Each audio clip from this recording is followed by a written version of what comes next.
Hello students, स्वागत है आपका अपने चैनल अजीजा क्लासेस में। तो बच्चों, आज हम लोग यूनिट एंड डायमेंशन के लेक्चर 3 में प्रिंसिपल ऑफ होमोजेनिटी के बारे में पढ़ने वाले।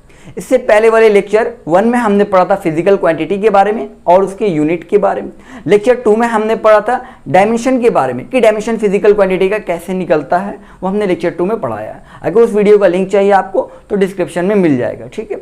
तो आज हम लोग पढ़ेंगे प्रिंसिपल ऑफ होमोजेनिटी के बारे में, उसके अगला टॉपिक है, आगे का टॉपिक है। तो काफ़ी इंटरेस्टिंग है, मज़ा आएगा पढ़ने में। इस पर काफ़ी बहुत सारे प्रॉब्लम्स भी हैं, न्यूमेरिकल्स भी हैं, जो कि IIT JEE में आते हैं, नीट में आते हैं, ठीक है। वो सारे न्यूमेरिकल्स भी हम करेंगे, लेकिन पहले सारी थ्योरीज को पढ़ लेते हैं और कुछ बेसिक न्यूमेरिकल बना लेते हैं। उसके बाद हम DPP से जब कराएंगे तो वहाँ आपको सारे इंपॉर्टेंट और एडवांस न्यूमेरिकल्स हम कराएंगे, ठीक है। तो पहले यहाँ समझ लेंगे क्या कहता है प्रिंसिपल ऑफ होमोजेनिटी।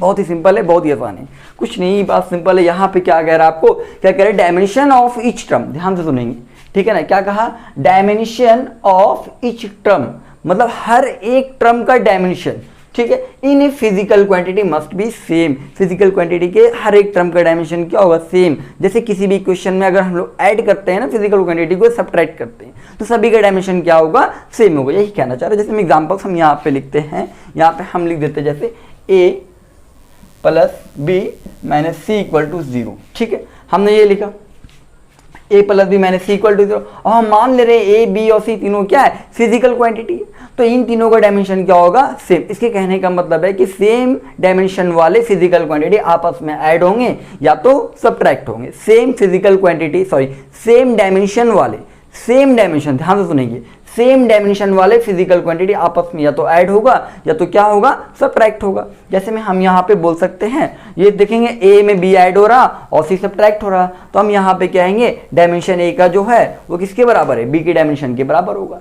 और b का डायमेंशन c के डायमेंशन के बराबर हो जाएगा। मतलब इसका डायमेंशन, इसका डायमेंशन और इसका डायमेंशन, तीनों का डायमेंशन आपस में क्या है, इक्वल है। हम यहाँ पे लिख सकते हैं, यहाँ पे dimension of a equal to d for dimension, dimension of b equal to dimension of c। बस यही कहता है प्रिंसिपल ऑफ होमोजेनिटी। अब इसमें जितने टर्म हो, यहाँ पे 3 टर्म थे, कहीं पे 4 होंगे, कहीं पे 5 होंगे, कहीं पे 6 टर्म होंगे, अगर वो आपस में ऐड या सब्ट्रैक्ट हो रहे हैं, मतलब सभी का डायमेंशन क्या है, सेम है। फॉर एग्जाम्पल जैसे हम लोग टाइम को टाइम के साथ ही ऐड कर सकते हैं, मास को मास के साथ ही ऐड कर सकते हैं। क्या ऐसा हो सकता है कि मास और टाइम को आप ऐड कर दीजिए, पॉसिबल है ऐसा कभी भी पॉसिबल नहीं होता। टाइम को टाइम के साथ, मास को मास के साथ, सेम फिजिकल क्वांटिटी वाले, सेम डायमेंशन वाले टर्म आपस में क्या होते हैं, ऐड या सब्ट्रैक्ट होते हैं। यही कहता है प्रिंसिपल ऑफ होमोजेनिटी। बस इतने सा बात का। अब इसमें प्रॉब्लम बना देंगे हम लोग, न्यूमेरिकल्स बनाएंगे काफी सारा, ठीक है। तो पहले इसको हम इरेज कर लेते हैं। जैसे यहाँ पे आपके पास क्वेश्चन दिया हुआ है, ठीक है ना। क्वेश्चन यहाँ पे क्या है, देखेंगे यहाँ पे y is equal to AT plus BT square, ये आपको एक इक्वेशन दे दिया गया है, y equal to AT plus BT square, जहां पे आपको क्या लिखा हुआ है, y is in meter, y का यूनिट क्या दिया गया है, मीटर दिया गया है, और t का क्या दिया गया है, सेकंड, t मतलब टाइम है, इसका सेकंड दिया गया।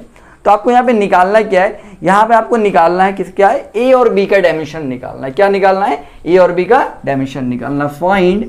Find dimension of a and b, a और b का डायमेंशन क्या होगा, ये हमें फाइंड आउट करना है, ठीक है। बहुत ही सिंपल है, ध्यान देंगे, एक क्वेश्चन ध्यान दोगे सारा का सारा क्वेश्चन बन जाएगा, ठीक है। रूल याद रखना खाली। देखो y is equal to AT plus BT square है, हम इसको ऐसे लिख सकते हैं क्या, y AT इधर प्लस में इधर आएगा तो क्या होगा, माइनस AT हो जाएगा, ये इधर प्लस में इधर आएगा तो क्या हो जाएगा, माइनस BT स्क्वायर हो जाएगा। यहाँ पे क्या बचेगा, 0, है ना। मैथ में लोग पढ़े, ये प्लस में इधर आ गया माइनस में, ये प्लस में इधर आ गया माइनस में, इक्वल टू क्या आ गया, 0 हो गया। तो यहाँ पे क्या आ गया, y minus AT minus BT square equal to 0 हो गया। क्लियर है यहाँ पे। अब अभी हमने पढ़ा था प्रिंसिपल ऑफ होमोजेनिटी, यह क्या कहता है हमें, प्रिंसिपल ऑफ होमोजेनिटी क्या कहता है हमें, ये कहता है कि सेम फिजिकल क्वांटिटी, मतलब सेम डायमेंशन वाले टर्म आपस में क्या होते हैं, या तो ऐड होते हैं या तो क्या होते हैं, सब्ट्रैक्ट होते हैं। यहाँ पे हम क्या सकते हैं, dimension of y equal to dimension of AT equal to dimension of BT square, कह सकते कि नहीं कह सकते, तीनों का डायमेंशन आपस में इक्वल होगा। यही तो कहता है आपका प्रिंसिपल ऑफ होमोजेनिटी, मतलब टाइम को टाइम के साथ ही ऐड करेंगे, मीटर को मीटर के साथ ही ऐड करेंगे। आए बात समझ में ना, यही कहता है। तो यहाँ पे हम लिख सकते हैं, यहाँ पे ध्यान देंगे आप, यहाँ पे लिखेंगे हम dimension of y equal to dimension of AT लिख सकते हैं हम।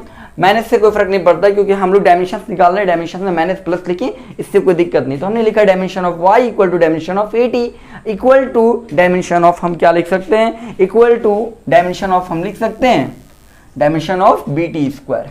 ध्यान देंगे, लिख सकते हैं dimension of bt square, dimension of y equal to dimension of 80 equal to dimension of bt square. तीनों का डायमेंशन आपस में क्या होगा, इक्वल होगा। यही तो कहता है प्रिंसिपल ऑफ होमोजेनिटी। तो हमने लिख दिया यहाँ पे, क्योंकि सेम फिजिकल क्वांटिटी ऐड और सब्ट्रैक्ट होते हैं तो तीनों सभी का डायमेंशन आपस में क्या होगा, इक्वल होगा। तो dimension of y equal to dimension of 80। अच्छा, यहाँ पे कभी कभी कंफ्यूजन होता है, बच्चे ऐसे लिख देते हैं dimension of y equal to dimension of t। नहीं, t नहीं लिखना है, पूरा 80 लिखना है, क्योंकि इसके साथ कौन घट रहा है, पूरा 80 घट रहा है ना, तो पूरा 80 लिखेंगे, ठीक है। और उसके साथ क्या घट रहा है, bt स्क्वायर, तो हम क्या लिखेंगे, डायमेंशन ऑफ bt स्क्वायर। तीनों का डायमेंशन आपस में क्या लिख दिया हमने, इक्वल लिख दिया। अब यहीं से हम लोग का प्रॉब्लम सॉल्व हो जाएगा, ठीक है ना। बहुत ही सिंपल है, ध्यान देना है यहाँ पे, ठीक है। यहीं से सॉल्व कर लेंगे हम लोग। देखो अब हम क्या कहते हैं, इन दोनों टर्म को लेके चलेंगे, इसको dimension of y equal to dimension of 80।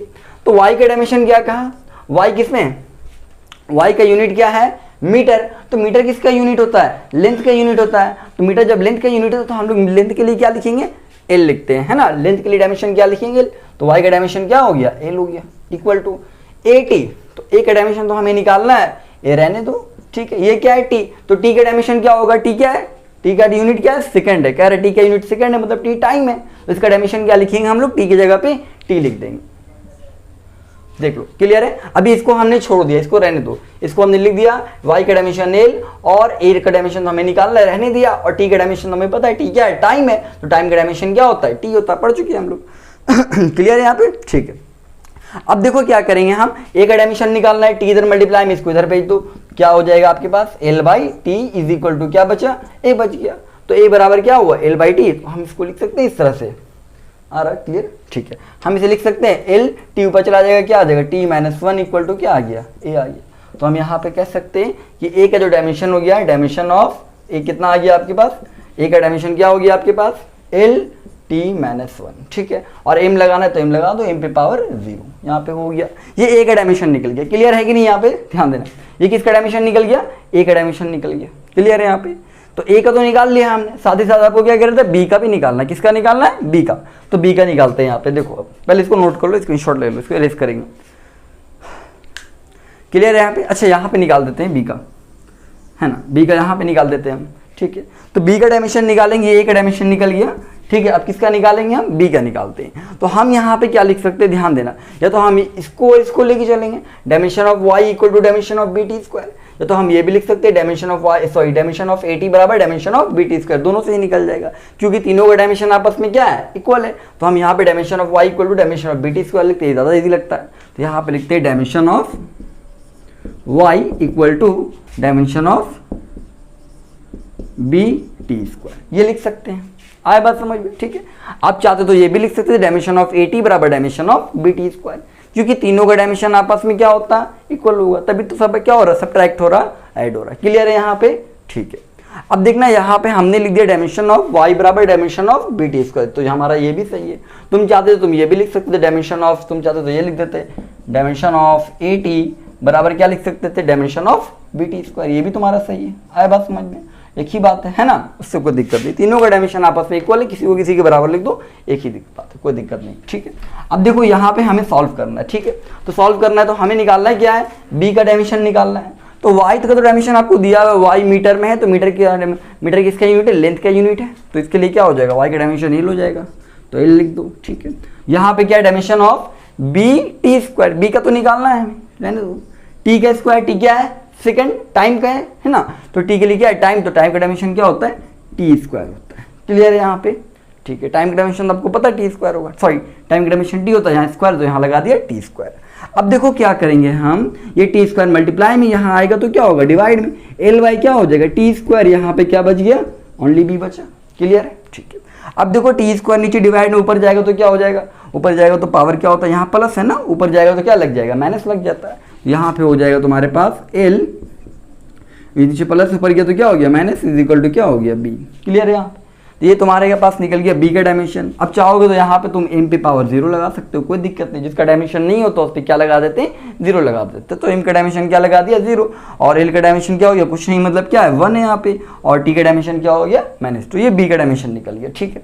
और यहाँ पे हमारे पास हमने क्या निकाला, a का डायमेंशन, m पे 0, l t-1। क्लियर है, यहाँ पे समझ में आया सभी को। ये प्रिंसिपल ऑफ होमोजेनिटी के रूल से हमने a और b का क्या निकाला, डायमेंशन निकाला। एक बार सब देख लो इसको, अगर कहीं पे दिक्कत रहेगा तो कमेंट करना, हम फिर से बता देंगे, ठीक है ना। चलिए इसको देख लीजिए एक बार आप लोग। तो नेक्स्ट क्वेश्चन पे हम लोग आते हैं, अगला क्वेश्चन देखते हैं हम लोग। नेक्स्ट क्वेश्चन क्या है हमारे पास, कहता है यहाँ पे देखेंगे, ध्यान से देखना, क्वेश्चन को समझ में आएगा। The displacement of a particle is represented by y equal to at plus bt² plus ct³। समझेंगे बात को। ये क्या दिया हुआ है आपको, ये डिस्प्लेसमेंट दिया हुआ है। y क्या है आपका, डिस्प्लेसमेंट है, ठीक है। और आपको at plus bt² plus ct², ये क्या, ct³, ये क्या दे दिया गया, एक इक्वेशन दे दिया गया। और आपको कहा गया है a का, b का और c का डायमेंशन फाइंड आउट करेंगे, डायमेंशन निकालेंगे। बहुत ही सिंपल है, ध्यान देना। a, b और c का डायमेंशन निकालना है तो हम लोग वही काम करेंगे, प्रिंसिपल ऑफ होमोजेनिटी लगाएंगे। प्रिंसिपल ऑफ होमोजेनिटी क्या कहता है हमें, dimension of each term in a physical quantity must be same. Her term में जो फिजिकल क्वांटिटी का डायमेंशन होगा वो क्या होगा, सेम होगा। तो हम लोग इसी रूल पे काम करेंगे, ठीक है। तो यहाँ पे हम सबसे पहले इसको लिख लेते हैं इस तरह से, y इज इक्वल टू क्या है, अच्छा इसको इधर डायरेक्ट कर लो ना, ये 80 प्लस में इधर आएगा तो क्या हो जाएगा, -80 हो जाएगा, ठीक है। अब वो bt² प्लस में इधर आएगा तो क्या हो जाएगा, -bt² हो जाएगा। अब वो ct³ प्लस में इधर आएगा तो क्या हो जाएगा, -ct³ बराबर क्या आएगा, 0। लिख सकते हैं ऐसे हम लोग, है ना। इधर सब प्लस में था, इधर सबको कर दिए, क्या आ गया, माइनस में, इक्वल टू क्या बच गया, 0 बच गया। अब क्या करेंगे आप, डायमेंशन निकालेंगे। तो यहाँ पे क्या कहता है प्रिंसिपल ऑफ होमोजेनिटी कि फिजिकल क्वांटिटीज में, है ना, फिजिकल क्वांटिटी में सभी का डायमेंशन क्या होता है, सेम होता है। किसी भी इक्वेशन में अगर ये ऐड सब्ट्रैक्ट हो रहे हैं तो जितना y का डायमेंशन होगा वो डायमेंशन at का होगा, वो डायमेंशन bt² का होगा, और वो डायमेंशन किसका होगा, ct³ का होगा। समझ में आया, है ना। जो डायमेंशन y का वो डायमेंशन at का, और वही सेम डायमेंशन bt² का, सेम डायमेंशन ct³ का। अगर ऐसा नहीं हुआ तो यहाँ पास में ऐड और सब्ट्रैक्ट नहीं होंगे, फिर इक्वेशन गलत हो जाएगा, ठीक है। चलिए, तो यहाँ पे हम उतना लिखने की वजह हम डायरेक्ट यहाँ पे करेंगे, ठीक है ना। हम पहले लिख सकते हैं dimension of y is equal to dimension of at, क्योंकि इन दोनों का डायमेंशन भी आपस में इक्वल होगा, है ना। सभी का डायमेंशन आपस में इक्वल हो, तो हम सिर्फ इसको ये दोनों का लेके चलते हैं पहले, ठीक है। डायमेंशन ऑफ y बराबर डायमेंशन ऑफ at लेके चलेंगे। तो यहाँ पे हम लिख देते हैं डायमेंशन ऑफ y बराबर क्या लिख देंगे हम, डायमेंशन ऑफ at लिख देते हैं। ध्यान देंगे तो y का डायमेंशन क्या होगा, आपको क्या कहा क्वेश्चन में कि y क्या है आपका, डिस्प्लेसमेंट है। y डिस्प्लेसमेंट, और डिस्प्लेसमेंट का यूनिट क्या होता है, मीटर होता है। और मीटर किसका यूनिट है, लेंथ का। तो मीटर के लिए हम लोग डायमेंशन क्या यूज करते हैं, l यूज करते हैं, है ना। तो y के लिए डायमेंशन क्या यूज करेंगे हम लोग, l यूज करेंगे, l यूज कर दिया। फिर कहते हैं डायमेंशन ऑफ at, तो a का तो हमको फाइंड आउट करना है ना, तो a का आप रहने दें, आपको t का निकालना है। तो t डायमेंशन क्या है, t क्या है, टाइम, और टाइम का डायमेंशन क्या होता है, t होता है ना। यूनिट सेकंड होता है, डायमेंशन क्या होता है, कैपिटल T होता है टाइम का, ठीक है। तो टाइम का डायमेंशन हमने क्या लिख दिया, t लिख दिया। क्लियर है। अब देखो ये t मल्टीप्लाई में इधर आएगा तो क्या होगा, डिवाइड में, तो लिखेंगे हम l/t बराबर क्या लिख देंगे, a लिख देंगे, ठीक है। अब ये t नीचे ऊपर जाएगा तो क्या लग जाएगा, lt-1 is equal to a। तो ये a का डायमेंशन निकल गया, क्या निकल गया, lt-1। क्लियर है, a का डायमेंशन हमने निकाल लिया, ठीक है। a का तो निकल गया। अब किसका निकालना है, b का निकालना है। तो b का निकालना है, तो b का डायमेंशन निकालना है, तो हम ये लिख सकते हैं dimension of y equal to dimension of bt², ठीक। या फिर डायमेंशन ऑफ at बराबर डायमेंशन ऑफ bt², दोनों से निकल जाएगा, जिससे जाएंगे उससे निकल जाएगा। हम इन दोनों से इस बार निकालते हैं ना, a डायमेंशन ऑफ at बराबर डायमेंशन ऑफ bt² करते हैं। सभी का डायमेंशन इक्वल होगा। प्रिंसिपल ऑफ होमोजेनिटी यही कहता है ना कि डायमेंशन क्या होगा, सभी का इक्वल होगा। तो हम लिखते हैं यहाँ पे dimension of at minus sign 1 नहीं लेते हम लोग। डायमेंशन ऑफ at बराबर क्या लिखेंगे, डायमेंशन ऑफ bt² लिख सकते हैं, ठीक है। और at का डायमेंशन क्या आ गया हमारे पास, at का डायमेंशन, ठीक है ना। तो a का डायमेंशन क्या है हमारे पास, a का डायमेंशन है lt-1, तो a की जगह पर लगा दो lt-1। और t का डायमेंशन क्या होता है, t का डायमेंशन t होता है, ठीक है, बराबर टाइम है ना। t का डायमेंशन क्या हो जाएगा, t हो जाएगा टाइम, ठीक है, बराबर डायमेंशन ऑफ bt²। तो यहाँ ध्यान देंगे b का डायमेंशन आपको निकालना है तो इसको रहने दो, ठीक है। और यहाँ पे t क्या है, टाइम है, तो टाइम का डायमेंशन क्या होता है, कैपिटल T होता है। तो कैपिटल T यहाँ क्या लग जाएगा, स्क्वायर लग जाएगा। ये इनवर्स, ये दोनों तो आपस में कैंसिल हो जाएगा। कैसे कैंसिल होता है, देखो ये -1 है, नीचे जाएगा तो क्या लग जाएगा, +1, तो बाई t हो जाएगा। फिर t से t क्या हो जाएगा, कैंसिल हो जाएगा, इसलिए हमने इसको डायरेक्ट ही कैंसिल कर दिया। फिर यहाँ पे आपके पास बचा है L इज इक्वल टू, अच्छा यहाँ पे ध्यान दो, टी स्क्वायर मल्टीप्लाई में इधर आएगा तो क्या हो जाएगा, डिवाइड में L बाई क्या हो जाएगा, टी स्क्वायर बराबर क्या बचा इधर, B बच गया। तो ये टी स्क्वायर ऊपर जाएगा तो यहाँ पे हो जाएगा L t minus two is equal to B, ये B का भी डायमेंशन निकल गया। क्लियर है। अब इसी तरह से हम लोग क्या करेंगे, डायमेंशन सी का निकाल लेंगे। ये आप लोग निकालोगे, ये आप लोग को होमवर्क है, निकाल के कमेंट करना है आप लोग, ठीक है। ये सी का डायमेंशन क्या आएगा, हमने ए का निकाला, बी का निकाला, अब सी का निकाल करके कमेंट करेंगे कि सी का डायमेंशन क्या होता है, ठीक है। अब हम लोग नेक्स्ट क्वेश्चन एक और क्वेश्चन कर लेते हैं, ठीक है। उसके बाद फिर हम आप लोग को जब नेक्स्ट हम लोग डीपीपी में करेंगे तो डीपीपी में सारा क्वेश्चन हम कराएंगे। अब ये लास्ट क्वेश्चन एक और हम देख लेते हैं, इसके बाद आज का लेक्चर ओके हो जाएगा, ठीक है। इसके बाद आप लोग क्या करेंगे, जितने भी आपके पास जो भी बुक्स हैं आप उससे उठाएंगे बुक से और न्यूमेरिकल्स आप लोग बनाएंगे, बनेगा, ठीक है। अगर नहीं बनता है तो आप कमेंट करेंगे, वो न्यूमेरिकल्स का सॉल्यूशन हम आप लोग को सेंड कर देंगे, और साथ ही आप लोग को डीपीपीज देंगे जिसमें IIT JEE का क्वेश्चन उसमें सॉल्व कर करके हम आप लोग को बताएंगे, ठीक। तो चलिए यहाँ पे, और साथ ही नीट का भी, हाँ ठीक है। तो यहाँ पे देखते हैं क्वेश्चन हम लिखते हैं, बड़ा सिंपल क्वेश्चन है, क्वेश्चन बहुत ही आसान है, बट करते हैं कंसेप्ट क्लियर हो जाएगा। एक क्वेश्चन दिया आपको, v is equal to a plus B T, ये एक क्वेश्चन दे दिया गया, ठीक है ना। आपको कहा गया फाइंड, आपको निकालना है क्या है, find dimension of a and b, किसका निकालना है, a एंड b का डायमेंशन क्या होगा, ये आप निकालेंगे, ठीक है। बहुत ही सिंपल क्वेश्चन है ना। v is equal to a plus B T, एकदम बच्चा वाला क्वेश्चन है, ठीक है ना। इसका डायमेंशन निकालना आपको, तो आपको पता है कि प्रिंसिपल ऑफ होमोजेनिटी क्या कहता है। तो पहले हम क्या कर लेते हैं, सेल्फ सबको इधर कर देते हैं, एक क्वेश्चन बना लेते हैं ताकि सॉल्व करने में आसान, यहाँ करते हैं हम सॉल्यूशन से, ठीक है। तो क्या है, v देखो a इधर प्लस में इसको इधर ले आओ, माइनस सी, बी टी प्लस में इसको इधर ले आओ, माइनस बी टी बराबर क्या लिख सकते हैं, 0 लिख सकते हैं, क्या नहीं लिख सकते, इतना बराबर 0 लिख सकते हैं। ये प्लस में था, ये इधर चला गया माइनस में, बी टी प्लस में उधर गया माइनस में, इतना इक्वल टू क्या आ गया, 0। अब प्रिंसिपल ऑफ होमोजेनिटी क्या कहता है आपको, कि dimension of v equal to dimension of a equal to dimension of B T, यही कहता है। अब इसी की मदद से हम लोग निकाल लेंगे। तो यहाँ सबसे पहले हम क्या लिखते हैं, dimension of v, dimension of v बराबर हम क्या लिख देंगे, डायमेंशन ऑफ a लिख सकते हैं कि नहीं। v का डायमेंशन a के डायमेंशन के क्या है, बराबर है, और a का डायमेंशन b t के डायमेंशन के बराबर है, और तीनों का डायमेंशन आपस में इक्वल है, बट हम शॉर्ट में करके बना रहे हैं, ठीक है। तो डायमेंशन ऑफ v है क्या, v आपका वेलोसिटी दिया गया, क्या दिया गया, ये वेलोसिटी है, और ये क्या है, टाइम है। तो वेलोसिटी का यूनिट क्या होता है, मीटर पर सेकंड, हम लोगों को पता है, मीटर पर सेकंड या फिर मीटर बाय सेकंड बोले तो मीटर का डायमेंशन क्या होगा, l, और सेकंड के लिए डायमेंशन क्या होगा, t। तो यहाँ आ जाएगा LT-1। तो ये आपकी वेलोसिटी का क्या निकल जाता है, डायमेंशन निकल जाता है। क्लियर है। तो यहाँ पे वेलोसिटी का डायमेंशन हम क्या रखेंगे, यहाँ पे डायमेंशन ऑफ वेलोसिटी क्या रहा, तो वेलोसिटी का डायमेंशन क्या रखेंगे, LT-1, क्या रख देंगे, LT-1। सिखाया था हमने आप लोग को, लेक्चर नहीं देखा होगा तो इससे पहले लेक्चर में हमने डायमेंशन निकालने के लिए बताया है, वहाँ वीडियो का लिंक आपको डिस्क्रिप्शन में मिल जाएगा, वहाँ से जाकर के देख सकते हो, ठीक है ना। तो यहाँ क्या रख दिया, डायमेंशन ऑफ वेलोसिटी, वेलोसिटी का डायमेंशन LT-1। अब डायमेंशन ऑफ ए का डायमेंशन हमको मालूम ही नहीं ना, रहने दो, तो ए का भी डायमेंशन यही हो गया LT-1। तो हम लिखेंगे dimension of A, dimension of A बराबर क्या आ गया, LT-1। चाहोगे तो एम लगा दो, नहीं भी चाहो तो कोई दिक्कत नहीं है, क्योंकि एम ऐसे लगा हुआ होता है, तो एम का था नहीं तो एम पे क्या लगा दिया, 0 लगा दिया। क्लियर है, ये ए का डायमेंशन निकल गया। यहाँ तक ओके है, हमने किसका डायमेंशन निकाला, ए का डायमेंशन निकाला। चाहोगे तो एम लगा दो, और नहीं चाहोगे तो कोई दिक्कत नहीं है, ठीक है ना। जनरली सारे क्वेश्चन में एम लगा हुआ होता है तो एम लगा देते हैं, बट नहीं भी लगाओगे तो भी तुम्हारा आंसर क्या है, ऐसे भी आंसर सही है, क्योंकि एम नहीं तो एम पे एम लगाएंगे तो एम पे पावर क्या लगा देंगे, 0। मतलब एम मास का कितना डायमेंशन है, 0 डायमेंशन है ना। अगर लगाओगे तो एम इस पे 0 लगा देना, मास का डायमेंशन 0 है। एल का डायमेंशन मतलब लेंथ, लेंथ का डायमेंशन कितना है, 1 है, और टाइम का -1, ठीक है, डायमेंशन। क्लियर है। तो ये तो ए का डायमेंशन निकल गया। अब बी का डायमेंशन निकालना है, तो हाँ ऐसे लिख सकते हैं यहाँ पे, डायमेंशन ऑफ, फिर से हम लिख सकते हैं dimension of v is equal to dimension of क्या लिख देंगे हम, डायमेंशन ऑफ बी टी लिख सकते हैं, डायमेंशन ऑफ बी टी लिख सकते हैं, है ना। v का डायमेंशन किसके बराबर हो जाएगा, bt के, या फिर हम ये भी लिख सकते थे a का डायमेंशन किसके बराबर है, bt के, दोनों लिख सकते थे, ठीक है। तो यहाँ ध्यान देंगे, डायमेंशन ऑफ v अभी हमने निकाला, क्या आ गया, LT-1, और डायमेंशन ऑफ bt, तो b तो हमको मालूम ही नहीं, b तो निकालना है, और यहाँ पे ये क्या है, t है, तो t क्या है, टाइम। तो टाइम का डायमेंशन क्या होता है, कैपिटल T होता है, तो हमने लगा दिया यहाँ पे कैपिटल T।